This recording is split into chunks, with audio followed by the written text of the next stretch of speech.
ராஜஸ்தான்ல நடந்த சம்பவம். ஒரு கிராமத்தினர் அங்க இருக்கக்கூடிய நாரை இனங்கள்ல சாரஸ் கிரேன் அப்படின்ற ஒரு நாரைய வேட்டையாடுறாங்க. அங்க இருக்கக்கூடிய ஒரு கல்யாணத்துக்கு விருந்து வைக்கிறதுக்காக அந்த வேட்டையாடிய அந்த நாரைய அந்த கல்யாண மண்டபத்துக்கு எடுத்துட்டு போறாங்க. தூரத்துல இருந்து அந்த நாரையினுடைய துணை நாரை, பெண் நாரை, அத தூரத்துல இருந்து அதை பார்த்துக்கிட்டே இருக்கு. தன்னுடைய துணையை இவங்க எடுத்துட்டு போறாங்கன்றது தெரியுது. அந்த கல்யாண மண்டபம் எங்க எடுத்துட்டு போறாங்கன்ற வரைக்கும் அந்த பெண் நாரை பார்த்துட்டே இருக்கு. அந்த ஆண் நாரை, வேட்டையாடப்பட்ட ஆண் நாரை சமைத்து எல்லாருக்கும் பரிமாறவும் பட்டுருச்சு.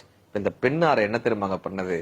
தினம் அந்த கல்யாண மண்டபத்துக்கு வந்து தினம் அழுகிறது. தினம் தன்னுடைய ஆண் பறவைய, தன்னுடைய துணையை தேடி தேடி தேடி தேடி சுற்றி கொண்டே இருக்கிறது. தினமும் தன்னுடைய துணை கிடைத்து விடாதான்ற ஏக்கத்தோட அந்த கல்யாண மண்டபத்தை சுத்தி சுத்தி வருது.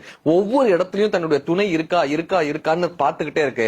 ஒவ்வொரு நாளாக தன்னுடைய துணையை தேடி தேடி தேடி தேடி 10 நாளில் தன் துணையோடு சேர முடியாதுன்னு தெரிந்த பின்பு அந்த பெண் நாரை அதே மண்டபத்திலேயே உயிரை விட்டுருது சார். அந்த பெண் நாரையும் அங்கேயே இறந்து போகுது.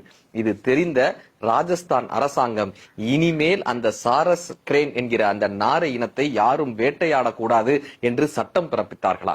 ஒரு உண்மையான காதலின் மூலமாக வரலாற்றை மாற்ற முடியும் என்று நாரைகளுக்கு தெரிகிறது. நமக்கு தெரிகிறதா?